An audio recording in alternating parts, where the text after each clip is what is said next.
हमनी के संस्कृति, हमनी के संस्कार सदा रहे हमनी के साथ। भारत के महान ग्रंथ और काव्य सब के संपूर्ण संकलन सब्सक्राइब करें तिलक।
भीम, तू हमार भाई के वध कैले बड़ा।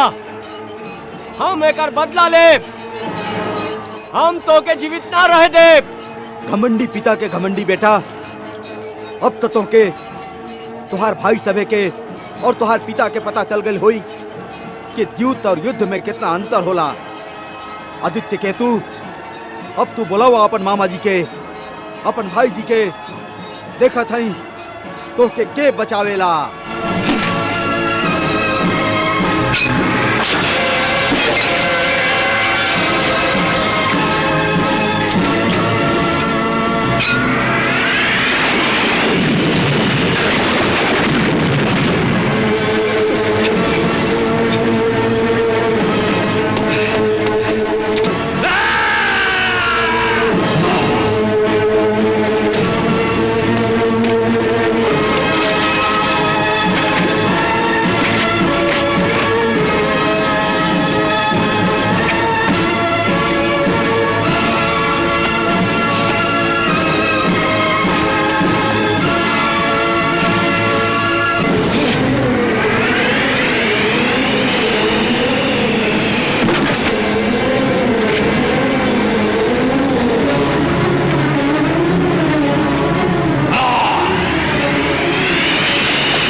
हम तो के ना छोड़ब।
हमार बेटन खातिर यमदूत बन गइल ह।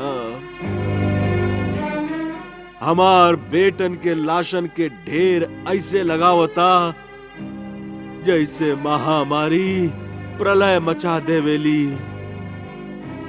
ना मालूम ये युद्ध कब समाप्त होई। महाराज, आज के दिन के युद्ध समाप्ति के घोषणा हो गई।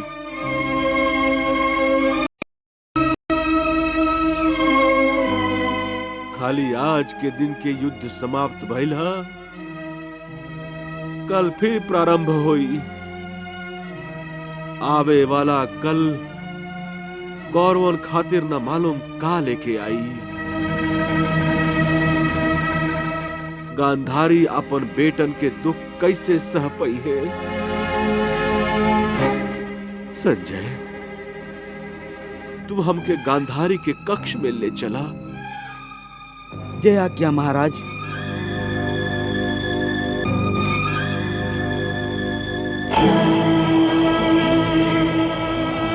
महाराज, महारानी के कक्ष में अन्हार है। कक्ष में अन्हार है? काहे? गांधारी, गांधारी, गांधारी। ठहरी महाराज, हम दिया जरा देते हैं। ना संजय, अन्हार ही रहेगा। बाकी का है गांधारी?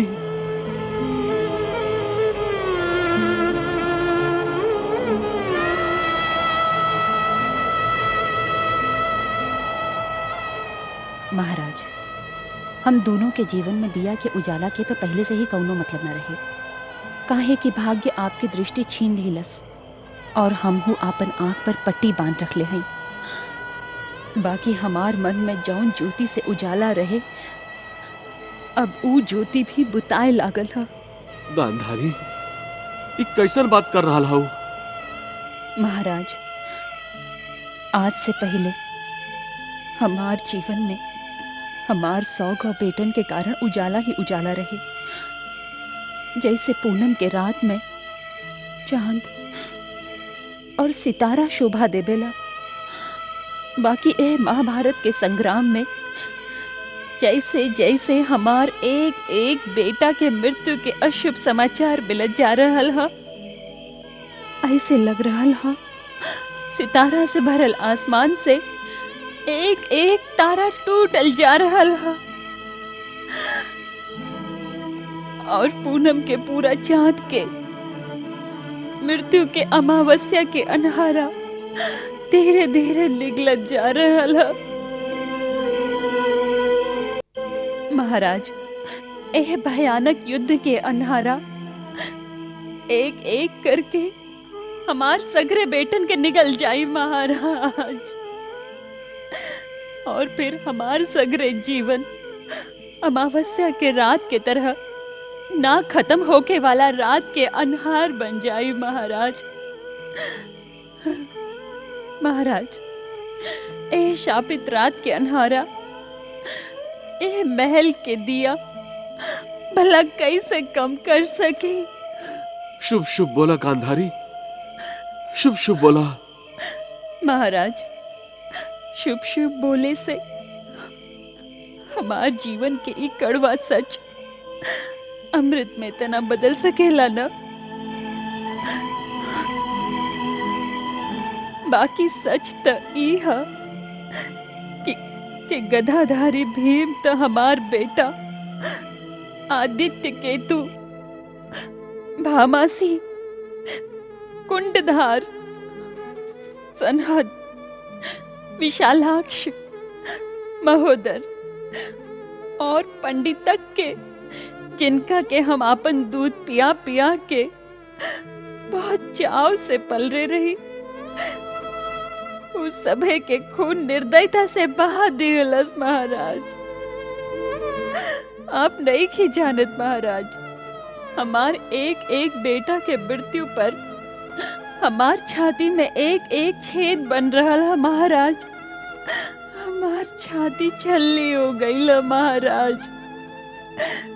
पता ना हमार हरल भरल गोदी के कौन निसंतान के नजर लग गई है महाराज, कौन निसंतान के नजर लग गई है। गांधारी, गांधारी, धीरज रखा गांधारी। हमार बेटन के ता वीर गति प्राप्त भइल हा, ऐसे उनका खातिर इतना शोक कल उचित नहीं खे। और फिर हमार बेटन के मृत्यु के बदला लेवे खातिर दुर्योधन दुशासन जैसन हमार वीर बेटा अभय जीवित बाड़न। युवराज दुर्योधन जरूर पांडव सबके एकर दंड दिही, दंड दिही। ये युद्ध हम ना जीत सकब, ना जीत सकब हम ये युद्ध। के तरह आज हमार 7 गो भाई के हत्या भइल है, वही तरह हम लोग सब एक एक करके मारल जाई। ये तू का कर रहल बड़ा भगीना? सच कह रहल है मामा जी, सच कह रहल है। जौन सेना के नायक ही शत्रुअन के संगे होके वो सेना ता जीतल युद्ध भी हार जाला। हाँ, हम हुई युद्ध हार जाए और अपन प्राण को बैठब मामा जी। भाई जी, आप वो विद्रोहियन के नाम बताई जे हमार सेना में घुस के शत्रुअन के साथ दे रहल बा, जिनका चलते हमार भाई लोग के वध हो गई। भाई जी, हम वो विद्रोहियन के वही तरह आपके चरण में डाल देब जिस तरह हम आपकी आज्ञा से आपके विद्रोह करे वाली द्रौपदी के आपके चरण में डाल दे ले रही। आप खाली हमके आज्ञा दी और वो विद्रोहियन के नाम बताई। हम बतावत हैं विद्रोही सबके नाम। अंगराज कर्ण, आप तो युद्ध में भाग ही ना ले रही, फिर आप ही कैसे जान सकत हैं? बहुत आसान है दुशासन, बहुत आसान। जे कौरवन में रह के भी कौरवन के नहीं खान, ऊ पांडव लोग के बाड़न। जे एहर भी बाड़न और ओहर भी। जे ना पूरा एहर बाड़न ना ओहर। इस सभे के नाम के ऊपर सबसे पहले पितामह भीष्म के नाम है। हाँ, जिनका के पांडव प्रेम अपन चंगुल में पकड़ रख ले हा। और ही सेनापति के बाद ही रोग आचार्य द्रोण के भी लाग गई हा। आचार्य द्रोण के तो पांडवन में अपन शिष्य दिखाई देवेलन। उनका बाद गुरु कृपाचार्य जी अब तक पांडवन पर अपन गुरु कृपा बनौले बाड़न। भाई जी, जब पितामह भीष्म सेनापति होके पांडवन के वध ना कर रहल बाड़न त दूसर के हुका कर सकेला। हाँ, कौरवन के विजय के रास्ता में पितामह हिमालय के लेखा ठाड़ बाड़न। अरे केहू करे भी तो का करे। हाँ, बताओ कर्ण, हम का करी? विजय पथ पर आगे कैसे बढ़ी? सीधा सा उपाय है, जे पत्थर रास्ता के रोके ओकरा रास्ता से हटा दा। हाँ, ठीक कह रहल बाड़न अंगराज कर्ण भगिना, ठीक कह रहल बाड़न। जब तक शत्रु लोग के पक्षपाती कौरव सेना के सेनापति बनल रही हैं, हम लोग ये युद्ध ना जीत सकब। हम लोग के सेनापति ता ओ योद्धा के होके के चाही जे पांडवन से प्रेम ना घृणा करत होके। घृणा याद रखा, शत्रु के कट्टर दुश्मन ही सच्चा मित्र हो खेला। हाँ हाँ मामा जी, हाँ, आपके संकेत में छुपल आपके मनोकामना के हम अच्छा तरह से जानत हई, काहे कि हमार भी ये कामना है।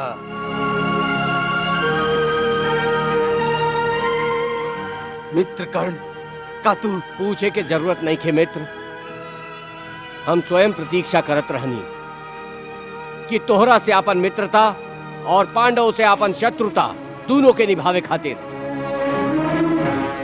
हम तैयार हई। बाकी पितामह भीष्म के सेनापति होकर हम युद्ध ना करे के प्रतिज्ञा ना तोड़ सकेली। तो के प्रतिज्ञा तोड़े के जरूरत नहीं खे। हम पितामह से सेनापति के पद वापस लेवे जा रहल हई।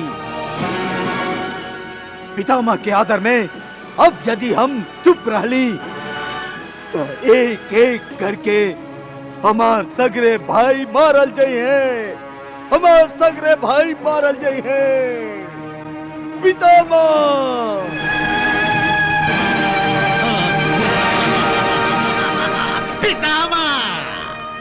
दुर्योधन, आज तक युद्ध भूमि में कौनो शस्त्र के प्रहार हमरा मन के इतना गहरा घाव ना लगौलस जितना तोहर आज के बात लगौले हा।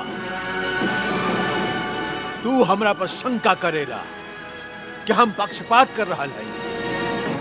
कौरवन के सेना में रह के पांडवन के साथ दे रहा है।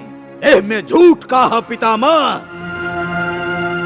युद्ध भूमि में पांडवन के प्रति आपके प्रेम ही हम लोग के विजय में आड़े आ रहा। हाँ हाँ, हमारा अपराध हमार पांडव प्रेम हा। अरे हे प्रेम के हम अपन प्रतिज्ञा बना ले आई कि हम पांडव लोगन के वध ना करब, चाहे कौरव मारल जात रहे। हाँ पितामह, यदि आप पांडवन के मारल नहीं की चाहत तो छोड़ दी सेनापति के पद। दुर्योधन, एह में इतना क्रोध करे के का जरूरत बा पितामह? युद्ध दुलार प्यार करे खातिर ना कइल जाला। तू अपन पितामह के अपमान कर रहल बड़ा। अपन पितामह के अपमान तो आप कर रहल है पितामह। युद्ध भूमि के अपमान, शस्त्र के अपमान और सबसे बढ़ के हम कौरवन के शूरवीरता के अपमान, ये आपके पांडव प्रेम पराजय के कगार पर लाके ठाड़ कर देले हा। और हम ही कब्बो सहन ना कर सकीले कि पांडव कौरवन पर राज करस। हमके कोनो भी परिस्थिति में पांडवन के माथा के अपना आगे झुकावे के हा। पांडवन के माथा अपन जेठ लोग के आदर में या फिर अपन आदर्श के आगे झुकेला, और वो खाली अपन इच्छा से क्या और वो लोग के ना झुका सकेला। झुक सकेला, बाकी आप स्वयं न तो पांडवन के माथा के झुकावल चाहेली और ना ही केहू के झुकावे के अवसर दिहल चाहिले। यही से आप कौरवन के सेनापति के पद त्यागल नहीं चाहत। छोड़ दी सेनापति के पद और फिर देखी कैसे घमंड से अकड़ल माथा के अंगराज कर्ण झुके खातिर विवश कर दी है। वो कार झुकाई वो पांडव वीरन के जे बार बार अर्जुन के आगे अपन शस्त्र के अपमान करा चुकल है। भुला गिला जब महाराज विराट के गोधन चुरावे के अपराध में वो अर्जुन से 3 बार परास्त भइल रहे। का तू कर्ण के वो इतिहास भी भुला गइल बड़ा जब चित्रसेन तोहके बंदी बना ले रहे। तब तुम्हारी यह मित्र कर्ण परास्त होके युद्ध भूमि से भाग गई रहे।